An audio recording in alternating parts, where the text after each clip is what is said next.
নাহমাদুহু নুসাল্লি আলা রাসূলিহিল কারীম আম্মা বাদ। আউযু বিল্লাহি মিনাশ শাইতানির রাজীম। বিসমিল্লাহির রহমানির রহিম। ইন্নাদ-দীনা ইনদাল্লাহিল ইসলাম। Islam is the complete system of life. সম্মানিত দর্শক মণ্ডলী, আপনারা যে যেখানে আছেন আমার বক্তব্য শুনছেন, সবার প্রতি রইল আমার সালাম। আসসালামু আলাইকুম ওয়া রাহমাতুল্লাহি ওয়া বারাকাতুহু। এটা আমি দ্বিতীয় ভিডিওতে এসেছি। প্রথম ভিডিওতে আমি ইসলাম যে পূর্ণাঙ্গ জীবন ব্যবস্থা, ইসলাম যে পূর্ণাঙ্গ জীবন, আল্লাহর কাছে একমাত্র মনোনীত ধর্ম হচ্ছে ইসলাম, এবং এই ইসলামটা একটা পূর্ণাঙ্গ জীবন ব্যবস্থা, এটা আলোচনা করতে গিয়ে আমি একটি খণ্ড আলোচনা করেছি পূর্বের ভিডিওতে। আমি দ্বিতীয় ভিডিওতে এসেছি আমি পরবর্তী এটা আলোচনা করার জন্য।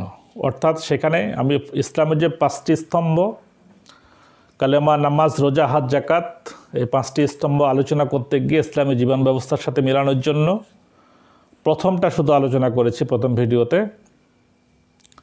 কালেমাটা আলোচনা করেছি। দ্বিতীয় খণ্ডে এসেছি, এখানে আমরা আলোচনা করার চেষ্টা করব ইনশাল্লাহ। ওমা তাওফিকি ইল্লা বিল্লাহ। এখানে নামাজ, রোজা, হজ, যাকাত, এই নামাজ আপনাকে কি শিক্ষা দেয়? আপনাকে চিন্তা করতে হবে। নামাজ কি বলছে? ইন্নাস সালাতা তানহা আনিল ফাহশাই ওয়াল মুনকার। নিশ্চয়ই নামাজ মানুষকে যাবতীয় অশ্লীল এবং বেহায়াপনা থেকে বিরত রাখে। এই নামাজ কি? এই নামাজ আপনি কেন পড়বেন? নামাজ কেন পড়বেন আপনি? আল্লাহ রাসূল বলছেন, যাকে তোমরা 5 ওয়াক্তে নামাজ পড়তে দেখো ফাস্তাশহাদু বিল ঈমান, তাকে তোমার ঈমানদারের সার্টিফিকেট দাও। অর্থাৎ আপনি যখন 5 ওয়াক্তে নামাজ পড়বেন তখন আপনি ঈমানদার।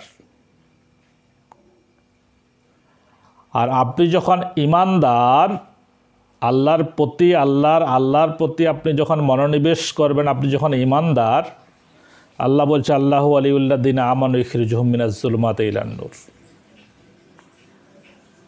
এই ঈমানদার হচ্ছে আমার বন্ধু। আমার তখন দায়িত্ব হচ্ছে তাকে যাবতীয় অশ্লীল, তাকে যাবতীয় খারাপ কাজ থেকে বিরত রাখা, অর্থাৎ অন্ধকার থেকে আলোর দিকে নিয়ে আসা।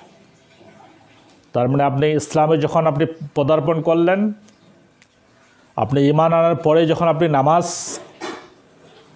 নামাজে আসলেন, এখানে উতলু মা উহিয়া ইলাইকাল কিতাবা আকিমুস সালাতা ইন্নাস সালাতা তানহা আনিল ফাহশাই ওয়াল মুনকার। আল্লাহ রাব্বুল আলামিন তার রাসূলকে বলছেন যে, আমি কিন্তু বলছি যে একটার সাথে আরেকটা রিলেটেড। একটা আলোচনা করতে গেলে আরেকটা আলোচনা ভিতরে ঢুকতে হয়। তো আকিমুস সালা উতলু মা উহিয়া ইলাইকাল কিতাবা আকিমুস সালাতা ইন্নাস সালাতা তানহা আনিল ফাহশাই ওয়াল মুনকার। হে রাসূল, আপনার প্রতি যে কিতাব অবতীর্ণ হয়েছে তা তুমি তেলাওয়াত করো। আকিমুস সালাত, নামাজ প্রতিষ্ঠা করো। ইন্নাস সালাতা তানহা আনিল ফাহশাই ওয়াল মুনকার। নিশ্চয়ই নামাজ মানুষকে যাবতীয় অশ্লীলতা ও বেহায়াপনা থেকে বিরত। অর্থাৎ এখানে নামাজ পড়তে বলেন নাই, নামাজকে প্রতিষ্ঠা করতে বলছেন। আসলে প্রতিষ্ঠাটা কি, এই বিষয়টা জানতে হবে। আপনার সমাজে, বাংলাদেশের সমাজে বা পৃথিবীর সমাজে কাপড় পরার, শরীরে কাপড় পরার বিধান রয়েছে। অর্থাৎ শরীরে কাপড় পরাটা এটা প্রতিষ্ঠা লাভ করছে। এটা হচ্ছে প্রতিষ্ঠা করা। এই কাপড় পরা প্রতিষ্ঠিত আছে, কাপড় পরা প্রতিষ্ঠিত আছে। এখানে যদি একটু আপনি উলঙ্গ লোককে দেখেন, তাহলে আপনি দূর দূর করে তাকে তাড়িয়ে দিবেন। কারণ এখানে কাপড় প্রতিষ্ঠিত আছে, কাজে আপনি উলঙ্গ লোককে দেখলে দূর দূর করে তাকে তাড়িয়ে দিবেন। এই ঠিক তেমনি আল্লাহ রাব্বুল আলামিন নামাজকে আকিমুস সালাত, নামাজকে প্রতিষ্ঠা করতে বলছে। নামাজকে পড়তে বলেন না, নামাজ প্রতিষ্ঠা করো। অর্থাৎ আপনি পড়বেন, আপনার পাশাপাশি আপনার ফ্যামিলিকে পড়াবেন, আপনার আশেপাশের লোকজনকে পড়াবেন, আপনার আশেপাশের লোকজনকে পড়াবেন, আপনি নিজে পড়বেন, অন্যকে পড়াবেন। নিজে পড়বেন, অন্যকে পড়ার জন্য আপনি উৎসাহিত করবেন, অন্যকে পড়ার জন্য আপনি ডাকবেন। এখানে একটি কোরআনের আয়াত আছে, একটা সূরা আছে, ওয়াল আসর ইন্নাল ইনসানা লাফি খুস ইল্লাল্লাযীনা আমানু ওয়া আমিলুস সালিহাতি ওয়া তাওয়াসাউ বিল হাক্কি ওয়া তাওয়াসাউ বিস সাবর। ওয়াল আসর, সময়ের কসম আল্লাহ বলছে, ইন্নাল ইনসানা লাফি খুস, সমস্ত মানুষ ক্ষতিগ্রস্ত। ইন্না, নিশ্চয়, ইনসানা মানুষ, সমস্ত মানুষ, লাফি খুস ক্ষতিগ্রস্ত, অর্থাৎ জাহান্নামী। ইন্নাল ইনসানা লাফি খুস, সমস্ত মানুষ জাহান্নামে। কি বলছে? ইল্লাল্লাযীনা আমানু, যারা ঈমান আনয়ন করে, ইল্লাল্লাযীনা আমানু ওয়া আমিলুস সালিহাত, এবং সৎ কাজ করে, তাওয়াসাউ বিল হাক্কি তাওয়াসাউ বিস সাবরে, তাওয়াসাউ বিল হকের প্রতি দাওয়াত দেয়। হক কোনটা? ইসলাম। ইসলামে কি বলছে? নামাজ প্রতিষ্ঠা করতে বলছে। হকের প্রতি দাওয়াত দেয়। তাওয়াসাউ বিস সাবরে, এবং ধৈর্য ধারণের প্রতি আহ্বান করে, ধৈর্য ধারণের প্রতি আহ্বান করে। অর্থাৎ এখানে বলছে সমস্ত মানুষ ক্ষতিগ্রস্ত, ক্ষতিগ্রস্তটাকে বোঝা হয়েছে জাহান্নামে, কিন্তু তারা ব্যতীত, ইল্লাল্লাযীনা আমানু, ইল্লা মানে ব্যতীত, আমানু যারা ঈমান আনয়ন করে, ইল্লাল্লাযীনা আমানু ওয়া আমিলুস সালিহাত, এবং সৎ কাজ করে। ঈমান আমি আলোচনা করেছি, ঈমান কী কী বিষয়ের উপর ঈমান আনতে হবে পূর্বের ভিডিওতে। আমানু ওয়া আমিলুস সালিহাত, এবং সৎ কাজ করে, সৎ কাজ করে, সৎ কাজ করে। তাওয়াসাউ বিল হাক্কি ওয়া তাওয়াসাউ বিস সাবর, এবং হকের প্রতি মানুষকে, সত্যের প্রতি মানুষকে আহ্বান করে। অর্থাৎ আপনি একাই নামাজ পড়বেন, আপনি একাই সৎ হবেন, এটা না, এটাকে প্রতিষ্ঠা করতে হবে। হকের প্রতি ডাকা মানে, সত্যের প্রতি ডাকা মানে কি? এটাকে নামাজ। আপনি নামাজকে প্রতিষ্ঠা করলে আপনি সতের প্রতি ডাকা হইল। আপনি একাই নামাজ পড়বেন, একাই চুপ করে ঘরে বসে থাকবেন, এটা প্রতিষ্ঠা লাভ হইল না। এখানে আহ্বান করা হয়েছে হকের প্রতি মানুষকে দাওয়াত দিতে হবে, এবং সবরের প্রতি মানুষকে দাওয়াত দিতে হবে। যারা এই কাজটা করবে তারা হচ্ছে সাকসেসফুল, তারা সাকসেস। অন্যথায় সমস্ত মানুষ জাহান্নামে, অর্থাৎ ক্ষতিগ্রস্ত জাহান্নামে।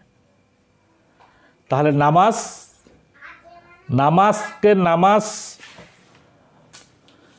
নামাজকে প্রতিষ্ঠা করতে গিয়ে, নামাজকে প্রতিষ্ঠা করতে গিয়ে আপনাকে যা যা কিছু করার দরকার তা করতে হবে। কারণ নামাজ এমন একটি বিষয়, রাসূলুল্লাহ সাল্লাল্লাহু আলাইহি সাল্লামের কাছে এক সাহাবী যা জিজ্ঞেস করলো, ইয়া আল্লাহ রাসূল, নামাজের 5 ওয়াক্ত নামাজের উদাহরণ কি? 5 ওয়াক্ত নামাজের উদাহরণ কি? আল্লাহ রাসূল বললেন, তোমার বাড়ির সামনে যদি একটি পানির নহর থাকে, সেখানে যদি তুমি 5 বার গোসল করো, সেখানে কি তোমার শরীরে কি ময়লা থাকতে পারে? পানির নহর বলতে এখানে প্রবাহমান পানিকে বোঝানো হয়েছে। সাহাবী বলল না, বলছে 5 ওয়াক্ত নামাজের উদাহরণ এরূপেই। একজন ব্যক্তি যখন 5 ওয়াক্ত নামাজ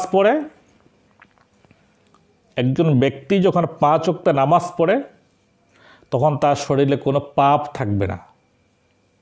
তার মানে নামাজ, এই নামাজটা আপনি যখন নিজে পড়বেন এবং অন্যকে পড়ার জন্য আহ্বান করবেন, তখন হবে প্রতিষ্ঠা লাভ। এই নামাজ আপনাকে কি শিক্ষা দেয়? এই নামাজ আপনাকে ভ্রাতৃত্ববোধের শিক্ষা দেয়। আপনি রাজা, আপনি বাড়িওয়ালা, আপনি ধনী, আর পাশে আপনার চাকর দাঁড়িয়েছে, একে লাইনে কাঁধে কাঁধ লাগিয়ে একসাথে নামাজ আদায় করা। এক লাইনে দাঁড়িয়ে চাকর মুচি, ধনী গরিব দরিদ্র একসাথে দাঁড়িয়ে, একই লাইনে পাশাপাশি দাঁড়িয়ে আল্লাহর কাছে সমর্পণ করা, আল্লাহর কাছে নিজেকে সমর্পণ করা,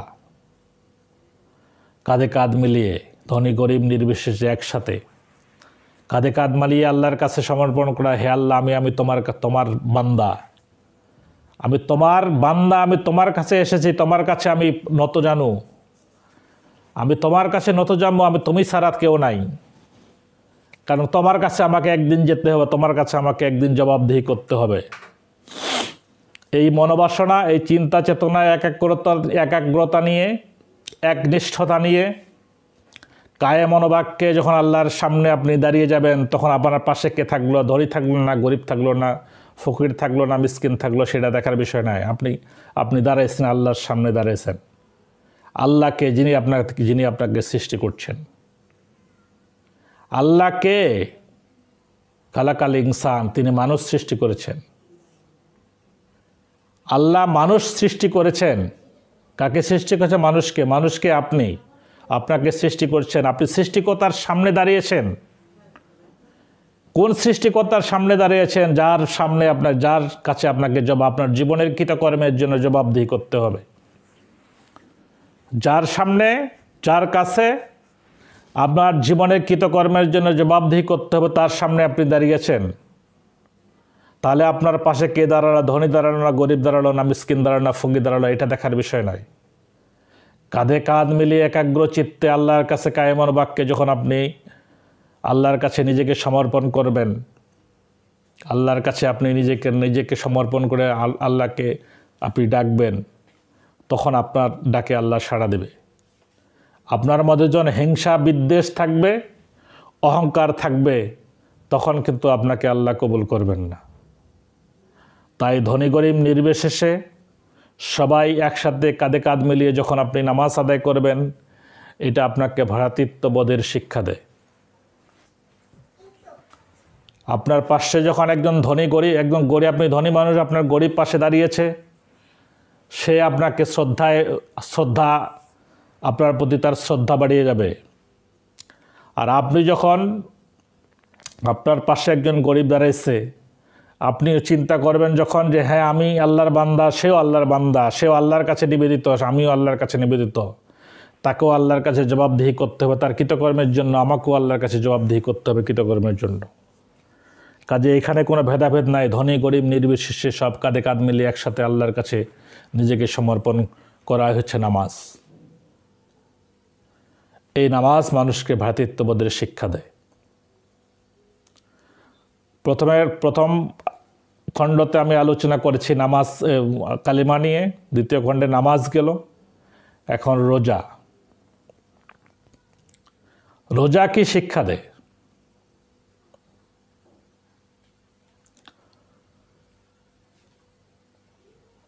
রোজা আপনাকে কি শিক্ষা দেয়? রোজা কি বলছে? ইয়া আইয়ুহাল্লাযীনা আমানু কুতিবা আলাইকুমুস সিয়াম কামা কুতিবা আলাল্লাযীনা মিন ক্বাবলিকুম লাআল্লাকুম তাত্তাকুন।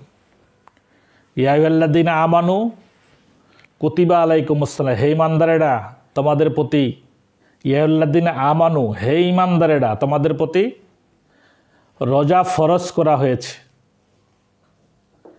কুতিবা আলাল্লাযীনা মিন ক্বাবলিকুম, যেমনিভাবে তোমাদের পূর্ববর্তীদের উপর ফরজ করা হয়েছিল।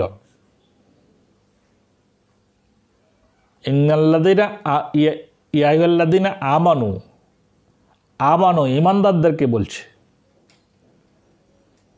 যারা আল্লাহর প্রতি ঈমান আনবে, ঈমানদারদেরকে বলছে ইয়া আইয়ুহাল্লাযীনা আমানু, তোমাদের প্রতি, হে ঈমানদারেরা তোমাদের প্রতি রোজা ফরজ করা হয়েছে যেমনিভাবে ফরজ করা হয়েছিল তোমাদের পূর্ববর্তীদের উপর। অর্থাৎ আগে যে নবী রাসূলরা ছিলেন তাদের সময়ও রোজা ফরজ ছিল। শুধু হযরত মুহাম্মদ সাল্লাল্লাহু আলাইহি ওয়াসাল্লামের আমলেই রোজা ফরজ নয়, তার আগেও রোজা ফরজ ছিল। এই রোজা আপনাকে কি শিক্ষা দেয়, এই বিষয়টা আমি ফুটিয়ে তোলার চেষ্টা করতেছি। এই রোজা আপনাকে কি শিক্ষা দেয়? আপনি যখন সারা দিন না খেয়ে থাকবেন, সেহরি খাওয়ার পর সারাদিন না খেয়ে থাকবেন, এই যে ক্ষুধার জ্বালা, আপনি ধনী মানুষ, আপনার পাশে একদম দরিদ্র মানুষ আছে যে এক বেলা খায়, দুবেলা খায় না, এই দরিদ্র মানুষের প্রতি আপনার সহানুভূতি বাড়ে যাবে। আপনি যখন চিন্তা করবেন যে সারাদিন আমি না খেয়ে আছি, না খেয়ে থাকার কি জ্বালা, কি কষ্ট, না খেয়ে থাকার কি জ্বালা, কি কষ্ট, এই কষ্টটা যখন আপনি অনুভব করবেন, তখন এই পাশে যে আপনার বাড়ির পাশে যে দরিদ্র লোক আছে, তার প্রতি আপনার সহানুভূতি বাড়ে যাবে। তারা তো এক বেলা খায়, দুবেলা খায় না, তারা এইভাবে কষ্ট করে, না খেয়ে থাকার কি জ্বালা। এটার জন্য আল্লাহ জাকাত প্রতিষ্ঠা করছেন। তার প্রতি আপনি তখন সহানুভূতির হাত যখন আপনি বাড়িয়ে দিবেন, আপনার সাথে তার ভ্রাতৃত্ব ভাব বাড়ে যাবে। আপনার প্রতি তার সহানুভূতি, ভ্রাতৃত্ব ভাব বেড়ে যাবে। রোজা আপনাকে ভ্রাতৃত্ব ভাবের শিক্ষা দেয়। হজ কি বলছে? হজের কথা কি বলছে? হজ এখানে চিন্তা করেন, তলাব আল ইলম ফারিদাতুন আলা কুল্লি মুসলিমিন ওয়াল মুসলিমান। প্রত্যেক নর এবং নারীর জন্য দ্বীনি ইলম শিক্ষা করা ফরজ। ইলম শিক্ষা করা ফরজ। হজের কথা নিয়ে আসলে ফের ইলম শিক্ষার কথা কেন নিয়ে আসলাম? এই বিষয়টা চিন্তা করতে হবে। অন্য হাদিসে আছে যে সুদূর চীন দেশে গিয়েও যদি তোমাকে বিদ্যা শিক্ষা করতে হয়, সেখানে গিয়েও তুমি বিদ্যা শিক্ষা করো। অর্থাৎ চীন দেশে শিক্ষার ভাণ্ডার নেই। চীন দেশ সর্বোচ্চ দূরত্বটাকে বোঝানো হয়েছে। অর্থাৎ এত দূরে গিয়ে যদি সর্বোচ্চ কষ্টও করতে হয় বিদ্যা শিক্ষা করতে গিয়ে, তাও তুমি বিদ্যা শিক্ষা করো। এই দূরে গিয়ে আপনি কি শিক্ষা পাবেন? দূরে গিয়ে কি শিক্ষা পাবেন? এই শিক্ষাটা হচ্ছে যে আল্লাহর সৃষ্টিকে আপনি যখন জানবেন, আপনি হজে যাচ্ছেন, আল্লাহর বিভিন্ন সৃষ্টিকে আপনি জানবেন। আল্লাহর বিভিন্ন সৃষ্টিকে আপনি যখন জানবেন, তখন আপনি চিন্তা করবেন এর একজন সৃষ্টিকর্তা আছে। আল্লাহর বিভিন্ন সৃষ্টি যখন আপনি দেখবেন, তখন আপনি চিন্তা করবেন যে হ্যাঁ, এত সুন্দর সুন্দর আল্লাহর সৃষ্টি, না জানি আল্লাহ কত সুন্দর। আল্লাহর সৃষ্টি এত সুন্দর, না জানি আল্লাহ কত সুন্দর। এই চিন্তা চেতনা আপনার মনের মধ্যে চলে আসবে। সক্রেটিস বলছেন, নো দাই সেলফ, নিজেকে জানো। কোরআনে আছে, মান আরাফা নাফসাহু ফাকাদ আরাফা রাব্বাহু। তুমি যদি তোমার রব নিজকে জানো, নিজের নফসকে জানো, তাহলে তুমি তোমার রবকে জানবে। লালন ফকির, লালন শাহ বলছেন, আপনারে চিনলে পরে যায়, অচেনারে চেনা যারা, আপন খবর আপনার হয় না। অর্থাৎ এখানে কি বলা হয়েছে? আপনার সৃষ্টিটাকে দেখানো হচ্ছে, আপনি নিজেকে জানতে বলছি। এত সুন্দর করে একটা মানুষ আল্লাহ সৃষ্টি করছে, এত সুন্দর করে মানুষকে সৃষ্টি করছে, না জানি এই আমার একজন সৃষ্টিকর্তা আছে। এই চিন্তা চেতনা আপনার আসবে। অর্থাৎ আপনি যখন হজে যাবেন, কাঁধে কাঁধ মিলে একসাথে লক্ষ লক্ষ মানুষ একসাথে হজে গেছেন, আল্লাহর সৃষ্টিগুলো যেতে যেতে দেখবেন। আল্লাহর সৃষ্টি যখনই দেখবেন, ততই আল্লাহর প্রতি আপনার আনুগত্য বেড়ে যাবে। সেখানে কাঁধে কাঁধ মিলিয়ে একসাথে যখন আপনি হজ আদায় করবেন, একসাথে যখন আপনি নামাজ পড়বেন, সেখানে ভ্রাতৃত্ববোধের সৃষ্টি হবে। পৃথিবীর বিভিন্ন দেশের মানুষ একসাথে গিয়ে কাঁধে কাঁধ মিলে যখন কাবা শরীফে নামাজ পড়বেন, সেখানে ভ্রাতৃত্বভাবের সৃষ্টি হবে। অর্থাৎ এটা জীবন ব্যবস্থার সাথে আপনার জড়িত। জাকাত, হজের পরে আসলো জাকাত। জাকাত আপনি চিন্তা করেন, জাকাত কেন দিতে হবে? জাকাত আপনার কিভাবে জীবন ব্যবস্থার সাথে জড়িত, কিভাবে জীবন ব্যবস্থার সাথে সম্পৃক্ত জাকাত? এই জাকাতটাকে আপনাকে কি শিক্ষা দেয় দেখেন। আপনি ধনী মানুষ, এখানে 7.5 তোলা স্বর্ণ এবং 52 তোলার উপর সমপরিমাণ অর্থ যদি আপনার মজুদ থাকে, এটার উপর 40 ভাগের 1 ভাগ দেয়া ফরজ। আপনার সম্পদশালী আপনি, আপনার পাশে একজন গরিব মানুষ। আপনার বছর শেষে আপনার যখন আপনি হিসাব করে দেখলাম, আমি এত লক্ষ টাকা আমার জাকাত ফরজ হয়েছে আমার উপরে, আমি এত লক্ষ টাকা জাকাত দিতে হবে। এই জাকাতটা যখন আপনি বাড়ির পাশে একজন গরিব মানুষকে দিবেন, তার ব্যবসার পুঁজি দাঁড় করায় দিবেন, তাকে সহানুভূতি দেখাবেন, তাকে সাহায্য করবেন, তখন এই কি করবে? আপনার প্রতি তার আনুগত্যতা, আপনার প্রতি তার ভ্রাতৃত্ব ভাব বেড়ে যাবে।